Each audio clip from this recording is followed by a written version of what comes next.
All right, just stop right there. I know I'm not giving you enough time to do this whole thing, but what I would like for you to do is if you can talk with your neighbor or a couple of neighbors about this gray box. So who are these poor people or people in poverty that get talked about? So what are the characteristics of them, either stereotypically or what we really know about them? What are some of those characteristics of those folks that are in that gray box that people are either doing stuff to or talking about? What are some characteristics that are either stereotypical or things that we actually know about them? All right. So who are these so-called poor people or people in poverty? So I'll give you just a couple of minutes to talk about it.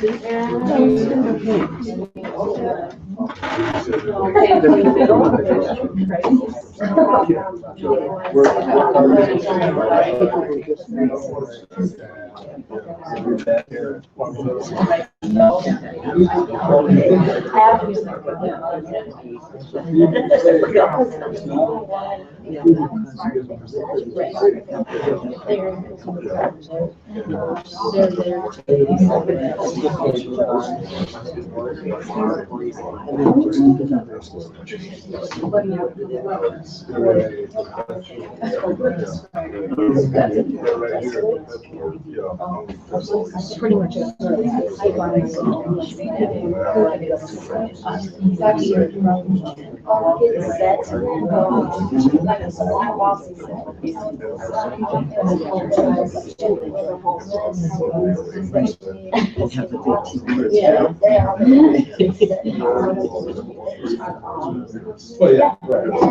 And they're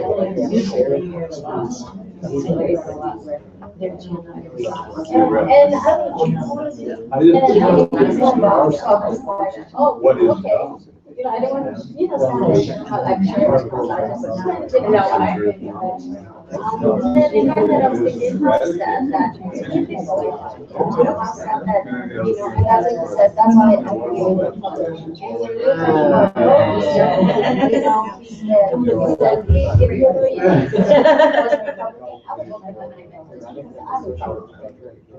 I was thinking like that is the dumbest thing to say.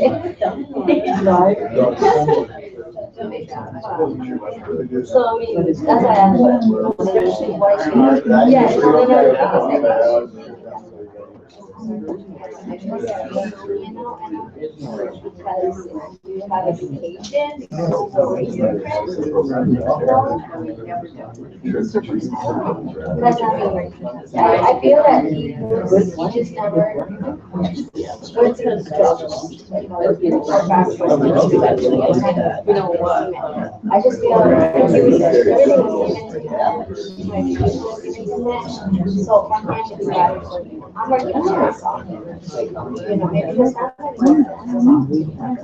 Maybe I'm just, I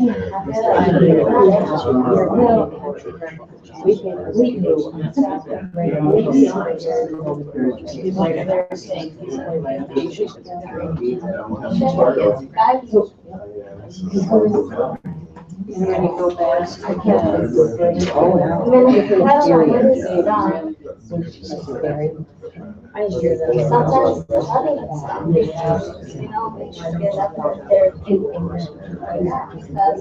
4, 3, 2, 1, and so I do want you to know that I recognize that I am preaching to the choir, right? So, and in the words of my father was my pastor growing up, and in the words of my father, the choir needs preaching too, is what he would say.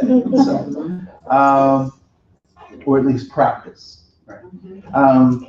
So as you looked at those three columns and you were able to share the middle column with the neighbor, what were some of the things that this middle column, who are these so-called poor people or people in poverty? So how, either stereotypical or what do we actually know about them? Single moms. So single moms. In our area, the Native American population is really suffering. All right, so Native American. So I would imagine words like the res might come up, Yep. right? So, and the res is not only just a geographic region, it's also kind of a mindset, right? So you're so res. Addictions, right? Yeah. And how do they How do people talk about them when they talk about these people with addictions?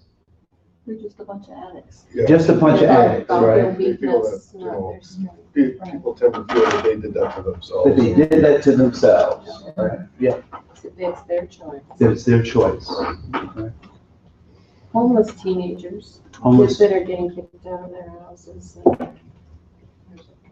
and moving around, yeah, have no stability. yeah. And that they actually kind of want to be in those positions. Oftentimes it's the language that I hear, like it's their fault. Yeah, they just They're follow the delinquents rules or of just home. troublemakers. They're just troublemakers, right? They follow the rules of home, they would never gotten kicked out. Yeah. So the things that get said, and I don't necessarily need to know what gets said or what gets done to them, but do any of those things help that gray box? No. Typically not, right? As a matter of fact, it's more blaming and shaming of folks that typically happens in those other things, the things that get done, right? And so part of our responsibility, and I think part of what we're doing, is trying to make sure that their human soul is intact, right? And so again, I believe the human soul is made up of two parts: it's the body and the spirit. And when those two things are separated, we can then transform people into things. Again, I think people who are in the sex trafficking trade really use this kind of model to be able to turn human beings into cogs in their machine. Right? So I think that's important. I also think that the pillars of oppression are important, that you'll see at the bottom of page 4. Capitalism, this idea of bureaucracy, the welfare state, this genocide or / poor health, because I believe that those things are connected. This idea of slavery and debt, I think we don't have slaves the way we used to have slaves, but we do have people who are enslaved to debt. And we seem to be encouraging debt, which goes back to this predatory capitalism, which is the first pillar of oppression. And then this idea of war and violence and the fear of violence is also another pillar of oppression. And so I was sharing this with some attorneys just yesterday, that there are a number of procedures and policies that we participate in that actually feed the system, right? So I'm not sure how many of you have had interaction with the law in some form or another, but you've certainly seen a television show that has dealt with the law, right? And so when attorneys talk to a client, or a defense attorney talks to a client, what do they try to get the client to do? Make a deal. Make a deal. What is that called? Plea bargaining. Plea, right? So they try to do some plea bargaining, and what is that designed to do? What's the plea bargain designed to do? Move the system along. Move the system along, right? To not slow the system down. And I was telling these attorneys, I said, and oftentimes people are taking pleas because of the mandatory minimums that they could get if it went to trial, that they'd rather take this plea and, blah, blah, blah. And so what I was sharing with the attorneys is we participate in a system that keeps feeding on these folks because we're having people take pleas. Sometimes they understand exactly what the plea is and sometimes they don't. But if every attorney took every case they had to trial, it would collapse, or there would be a need for some serious reform. Heaven forbid, no. Right? Oh, Right. Oh, are you? Oh, so I'm trying to get to the choir here, right? So we need to be mindful that sometimes the things that we do, we have to ask, and this is where this kind of moral positioning comes in, because there are just laws and then there are unjust laws, right?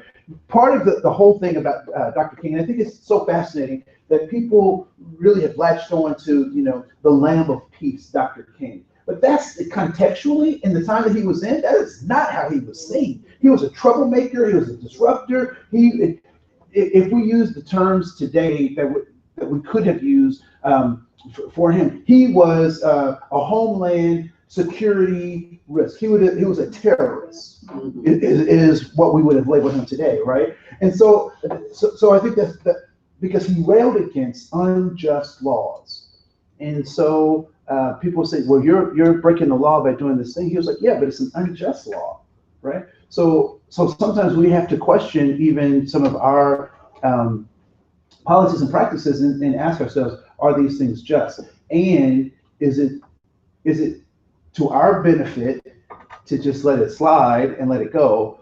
Or does it actually change something? One of the things I don't like about our criminal justice system is particularly when we talk about either police misconduct or some other city officials misconduct, is that money damages can oftentimes be awarded through a civil process. That's detrimental to us as a community. And why is that not a good thing for settlements to be made and paid out? It never sees the light of day. You don't know what's going on. You don't know what's going on. You can't reform what the. And it what does the not practices demand are. any reform, right? So in a number of these cases where, police brutality or over use of force or bad protocols, however people want to say it, and then, people get settlements, that's not helpful. It doesn't change anything, right? And so what we need is some thoughts and comments about reform. And so this pillar, and we know that colonialism, imperialism, nationalism, and patriotism are the things that these pillars kind of support, right? So the colonizing of the Americas, or the imperial structure that the United States tries to oftentimes inject itself in the world. And we have lots of interests around the world, and we need to protect those interests. Simultaneously, the question could be asked, why are we so interested in the world when we can't be interested at home? But that's just another quandary. If we turn to, on page 5, it's just some civil rights pieces where we've really tried to reinstate humanity, but we started off on a false premise. And part of our false premise was while the Declaration of Independence is being penned, while the preamble to the Constitution is being written, what is the United States simultaneously participating in? The economic system of slavery, right?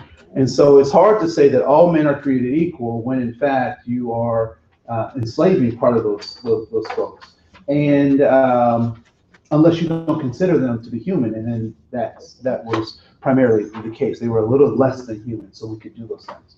And so again, reinstating people's humanity, having that conversation about the human drives becomes important. On page 6, there are some racial categories that the United States government uses to talk about race and to label race. And the federal government has defined these racial categories. And I'll let you kind of read those on your own. But here's something that I think is very interesting. Is anyone familiar with a truck called a Ford F-150? Yes, right?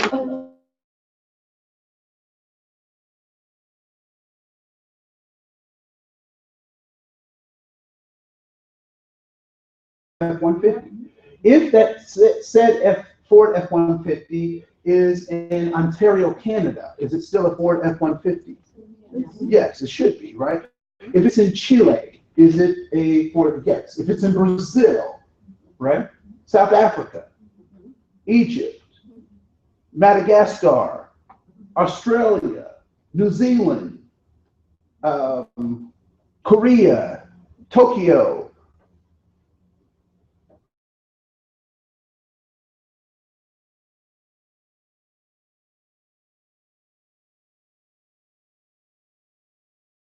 cannot say the same thing about race. It changes from border to border. People who are white in Portugal are not white in the United States. People who are colored in South Africa aren't, it's not the same group that's so-called colored in the United States, right? And so this idea of this racial construct is one that is a political construct, which is what I really want people, I want to drive people to start thinking about the political nature of what race is. Because if we don't see it as a political issue, then we'll keep dealing with it in terms of the soft stuff about people getting along, blah, blah, blah. No, it is an administrative process. In all of our forms, we ask that question. And why do we ask that question? Because we really want to know? No, who wants to know? The government. And money follows those constructs. Yeah, money follows those constructs, right? So this is, thank you, because you just led into this other thing I was going to skip, but you just, Oh, sorry. no, it's all good. I was just going to gloss over it and move on. So I want you to think about this, that racism is an economy. It is an economy, right? So how many of us are capitalists? Raise your hand if you are a capitalist. I don't want to be, but I am. Everybody in this room should have raised your hand because you are a capitalist. Why? Because you use and gain capital to exchange for goods and services, right? And so how does it, what are the currencies, or how do we use what are the currencies that we use to exchange for goods and services?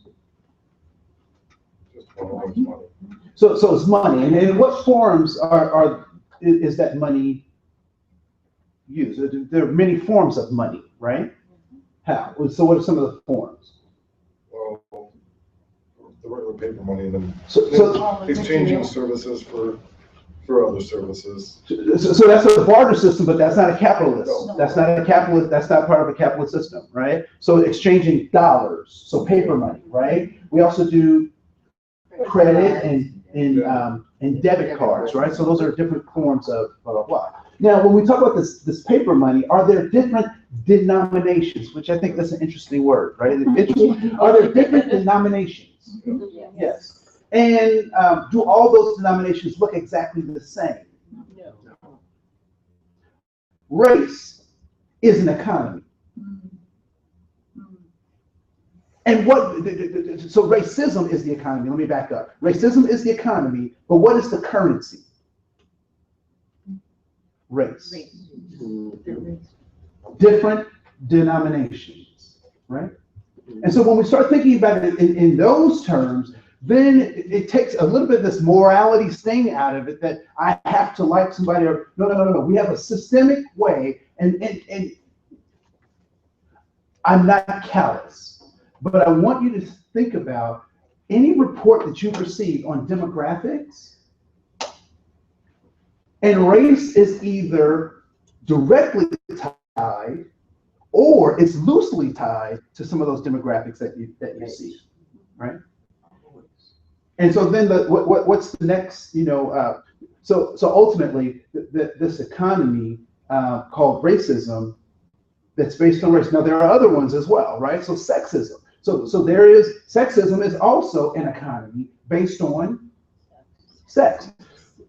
Men and women do not get paid the same for blah, blah, blah, right? When it comes to social services, from my experience, women also get to social services than men do, right? And these systems are designed to create certain kinds of behaviors in human beings, right? So if I want people to, here's an example. So when we think about these things as an economic model, as opposed to just a moral model, I think we can come up with more strategic ways to be effective. So for example, smoking. It's something that we've said as a society that we want to diminish as a behavior. So given the capitalist system, what did the capitalist system say to augment people's behavior? Well, let's just raise the taxes. We'll raise the taxes, or we'll raise the price of them to curb people's behavior, right? And so when we start using those kinds of models, and what has happened effectively? Less people smoke, right? I mean, there would have come a day when there was a time when all of us, could have been in here with a big old stogie and, kicked back and couldn't see the screen because of the smoke. But because of that economic model, people have changed their behavior, right? So we have to change our behavior because this is where Black Lives Matter. This is where Native lives matter. This is where Blue lives matter, and the changing of people's behavior. And in all of those models, particularly Black lives, I want to be real clear that the message isn't about the life, but it's about the system that's impacting the life, right? And so when you hear people say Black Lives Matter, what they're saying is there's a system that is impacting this life that needs to be challenged, which is why it's not in the, so have you heard people say all lives matter, right? Yeah, and I find it interesting that people didn't start saying, the only people, let me say this, the only people that were saying all lives matter were the pro-life people. Did you ever see those signs on the highways with the funky font and the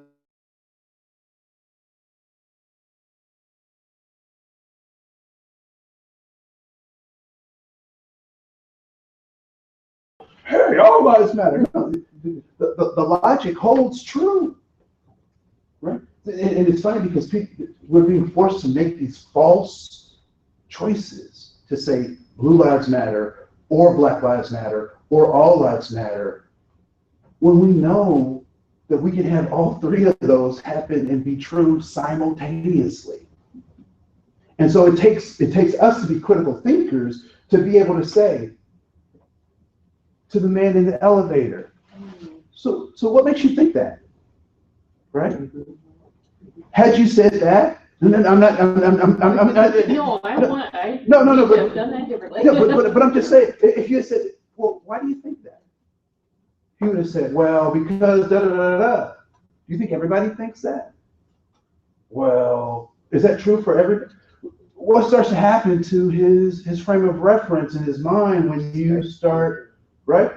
And I'm not here to teach anybody anything in those kind of situations, but I'm the Johnny Appleseed of equity. I'm gonna plant that seed and then I'm gone. And then whatever happens, one of the things I learned from teaching teenagers is don't try to talk to them. It's a waste of time. If they want to talk to you, that's a whole other thing. But don't you try to talk to them, right? It's just a waste of time. But I asked them questions repeatedly, tons of questions. So finally they go, Andre, stop asking me questions. Like, oh, I didn't think you heard me. They got their earphones on, they're texting, they're trying to ignore you. But you ask those questions. The same thing goes for trying to build relationships with other people, to get them to think. And all too often people go, well, I never really thought about it like that. Why do I do that? Or why does this happen? Right? So there's that. And so one of the things to remember is that we're always human. If you go to page 7, this idea of diversity, equity, and inclusion, being an affirmative action officer and working with the law, a lot of things that I do is kind of based on some legal principles. And so this idea that diversity is about the law, it's about who shows up, it's about the commonalities and differences in our workforce and our staffing patterns and delivery of services. The law wants to know about diversity. Equity is about our intent and how do we do those things? How do we gain? And that's at the top of 7, page 7. And then inclusion is the impact. It's the what are we doing to impact those 3 things. So diversity, equity, and inclusion are important aspects. Respect is not something that you can earn. It's something that you give in the face of disrespect. And so you have to earn respect in the face of disrespect. On page 8, one of the things that I did as a high school teacher was I thought it was imperative to teach my students who were probably kind of in this poverty or so-called state, had to teach them about what the other rules of other ways of being are. And so we talked a lot about this idea of poverty, the middle class, and wealth. And all too often, what people in poverty are experiencing is being held to standards that they've never been told that they're being held to, right? So this idea of being 1 minute late, being 1 minute early is the same as being 5 minutes late. We will hold people to that, but they've never been told that, right? In lots of situations, when I show up is when stuff happens, right? So when I get there kind of thing. I know that it's funny. So for me, I plan out my time. And for doing my presentations, I try to make sure that I'm here an hour earlier than what I'm supposed to be. And so I plan out all my stuff, and I went to go get some coffee, and the lady at the coffee shop took 15 minutes trying to figure out this stuff. She ate into my time, right? But that's not something I wouldn't have planned for that. But because I have a practice of being an hour early, I'm not going to be late, even with things like that. But oftentimes people who come from a poverty mindset, everything is just in time, just in time. But if one thing throws off the whole plan, their day, their week, their month is ruined, right? So according to Ruby Payne, at the bottom of page 8, and I use the hood as an example, but we could also call the hood a trailer park. We could call the hood the bad side of town, but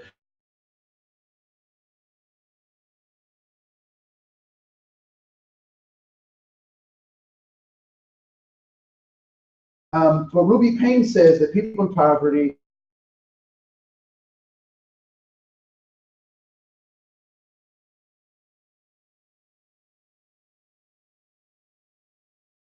family. That's all they have. Because that's all I have. That's all I can Come home control. every day, that's the only person there, that's the only thing you have. Yeah. So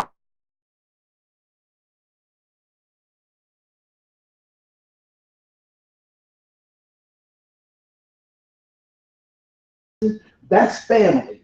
I will quit this job to go be with my family because I know that my family will quit their job to come be with me. Right? And so that whole mindset becomes important.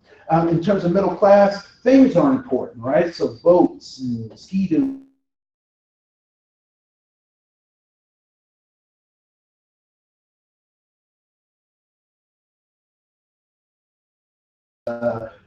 So forth and so on. And you can read down the rest of that list and see those things. But oftentimes, we're holding people accountable to these middle class values, but we've never shared that. We've never told them that. And so they experience lots of frustration about that. When we go over to page, I guess that's 19. It's supposed to be page 10. This idea of the steeplechase. Anyone ever watched the steeplechase? You know what the steeplechase is? All right. So yeah, you want to? Well, there's obstacles. Yeah.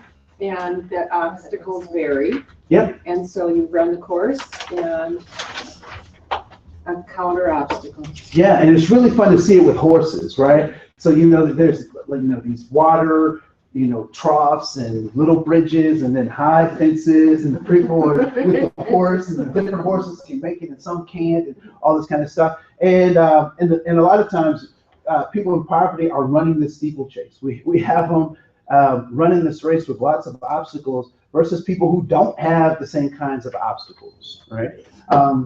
And so then there comes this question: is there something wrong specifically with minorities that they show up as negative indicators in all sorts of different kinds of areas? And the answer to your question, the answer to that question, will dictate how you interact with the world. And so if the answer is yes, there is something wrong with minorities, then we need to get some doctors together. We need to figure out some kind of vaccine that we can get minorities so we can fix them. But if there's nothing wrong with minorities and they're still having these outcomes, then what should come into question? The systems that they're interacting with, right? So we need to look at those systems. At that bottom, have folks heard of ACEs, this idea of adverse childhood experiences? And so the number of ACEs, according to the ACEs study, that you have will lead to health outcomes. And so divorce, drug abuse, neglect, and you can read those. And this idea of historical trauma, institutional racism, poverty, and whiteness can also be barriers to people's humanity, right? And why is whiteness problematic? Why is whiteness, the concept of whiteness, why is that problematic? There's expectations. Yeah. Okay, so there are expectations.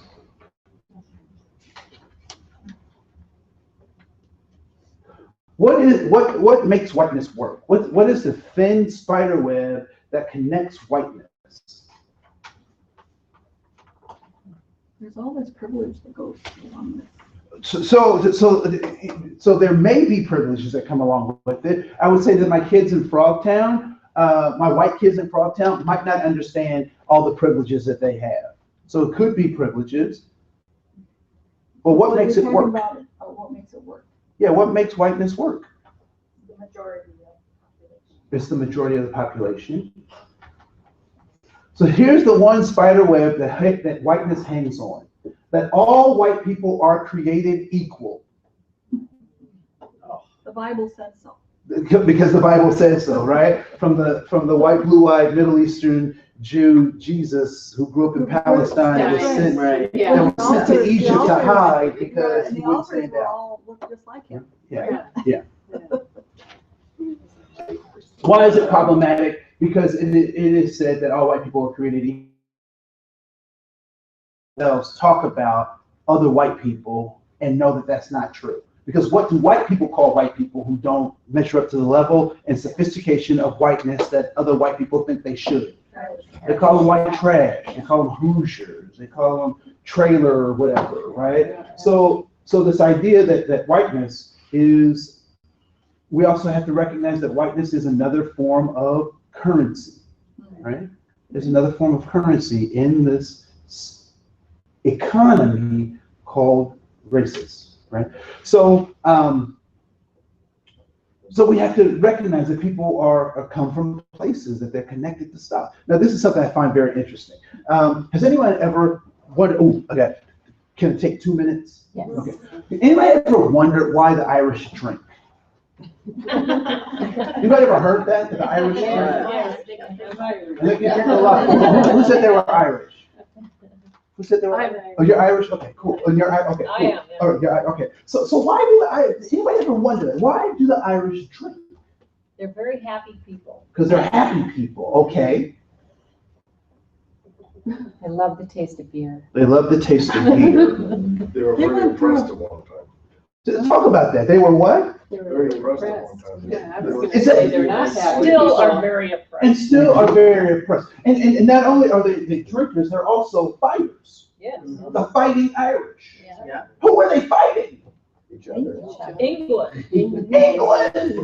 Who are they still fighting? England.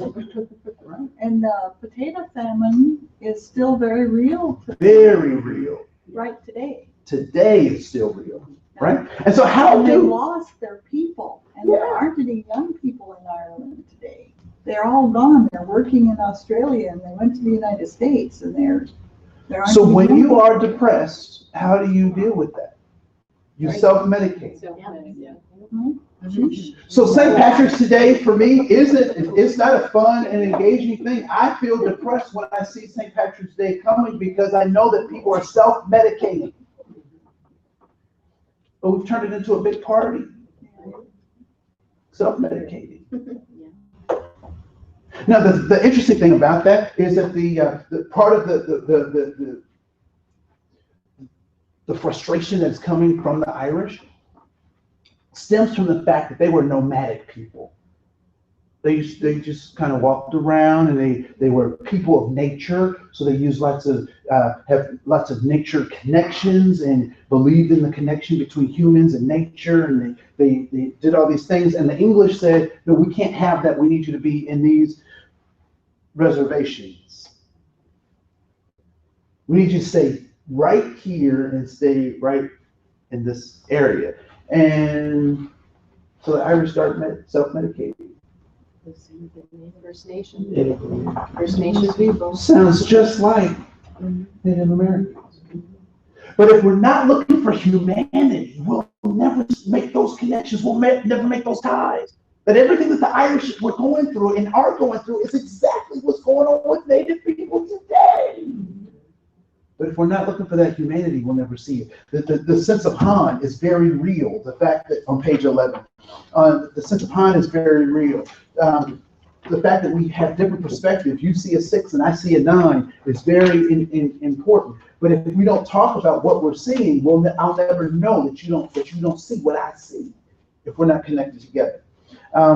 This idea of Beauty and the Beast is a very interesting story to me because I thought it was a cute fairy tale until I started working in domestic violence. What actually is the story of Beauty and the Beast? How does it work? He holds her captive. He holds her captive. So first of all, why is he a beast in the first place? Because the lady said, this is how you are on the inside. I want the world to see you on the outside like you're on the inside, right? And then what does he do? He likes this girl. He kidnaps her dad. In exchange for her, the dad exchanges himself for her. Once he gets her, what does he say? He barks at her. He tells her where she can go, where she can't go, what to wear, what she can't wear, when to eat, when not to eat. He separates her from all of her friends. She can't even talk to any of her people. And then she succumbs to Stockholm Syndrome and says, maybe I can love him. If I love him enough, I can change him. Right? Yeah. For many of us, that's been our relationship with the United States. Took us out of our environment, cordoned us off, shaped us in their image, and then made us love them. Right? And so how do we undo or work with a lot of that stuff? We build relationships, give people, but here's the funny thing. There are 46 chromosomes that make up a human being. Is that right? Is it 46? Right? Yeah. Does racism ever diminish those chromosomes? No. Does poverty reduce those chromosomes? Does the system of inequity reduce those chromosomes? It doesn't. So I am always human, even if I'm not treated as such. And the trick is, what if the government said today, we want all of your information, report all of your activities to us. We want it by April 15th each year. Report all of your activities and who you hang with and your associations and all that stuff. What would people say if the government said that?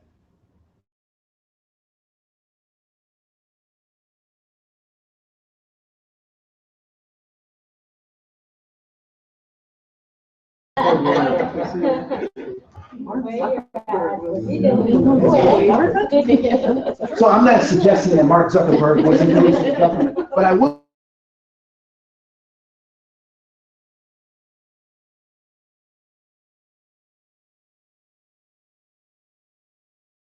selected from Facebook posts who they thought were the leaders of that particular thing and tried to prosecute them as such based on Facebook.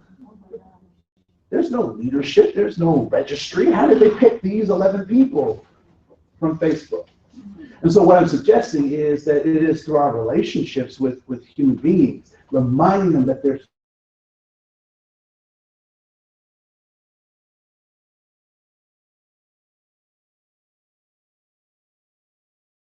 us that don't need the system because we've given them the tools that they need to remember that they're human. My name is Koen. Thank you so much for your time.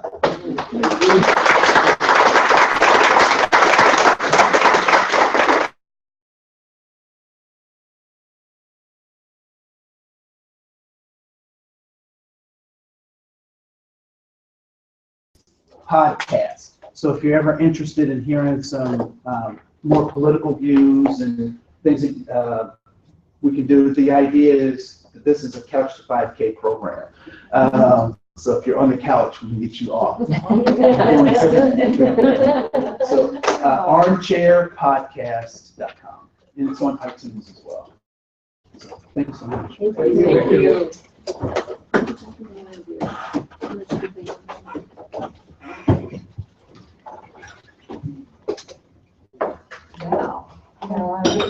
Wow.